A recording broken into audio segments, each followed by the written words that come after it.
As soon as the polls opened at 7 o'clock this morning, long lines of voters waited at the Dixie Center to cast their ballots for the candidates of their choice in this year's midterm elections. This hour from 7 until 8:30, whatever it is, we've had about 300 voters today. It's been a nice steady stream all day long. So right now we're already over 40,000 people have turned in their absentee ballots and that have been processed. It's already better than the primary election.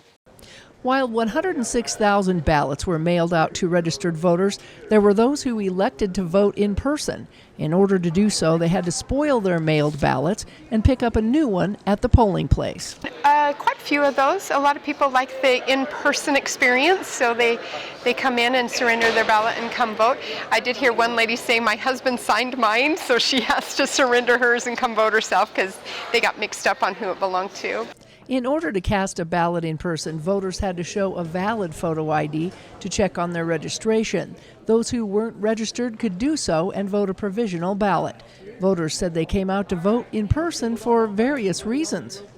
You know, vote in person, show an ID. I mean, then everything's above board, it's legitimate. We have done the mail-in ballot, but my daughter just started voting. She's 19 now, and the last couple of times she hasn't gotten the mail-in ballot. So we need to get that fixed, but we decided we would come and vote in person anyway. Many brought their mail-in ballots to the vote center and filled it out there in order to cast their ballot in person in the drop box. I personally signed a big petition to stop the mail-in ballot in the state of Utah, and it didn't pass. And I'm just disappointed with our nation that we are, falling into a very, very dangerous thing with our voting not being as clean and as fair and as complete as it used to be. Poll watchers were also on site watching the process, making sure the vote center was operating transparently. There's kind of this balancing act between having transparency and people come and see and watch and participate, know what's going on, and the security, right? We've got to have some, if we have a secret ballot law, which we do in the Utah Constitution, we've got to find that happy balance.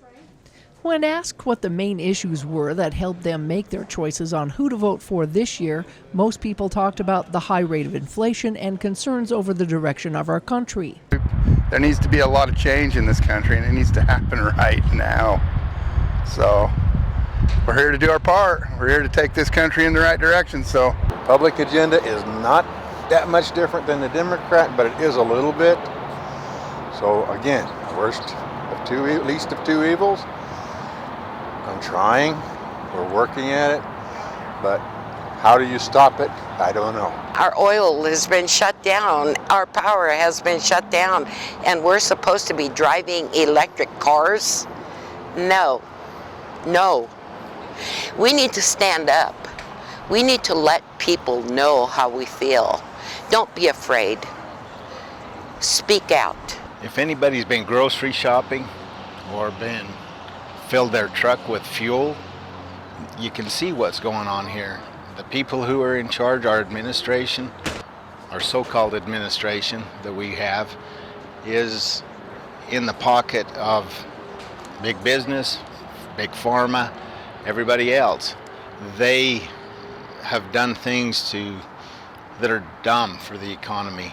According to an interactive report by U.S. News, early voter turnout, or mail ballot votes as of November 4th, showed an estimated 15.3% of voting-age American citizens had already voted in the 2022 midterm elections. In Utah, 15.4% had already cast ballots. Those dark blue states, many of which are considered battleground states, had the highest voter turnout prior to Election Day. With drop boxes in each city, ballots will be collected through 8 p.m. on election night to be signature verified and processed for counting. We continue to receive ballots, and if they are appropriately postmarked as of yesterday, has to be the day before the election, we'll continue to count those clear through the canvass date. Each election, we only give unofficial results on election day. Then we have a canvassing period. So it takes us a couple of weeks to get everything processed, gathered in, and final results.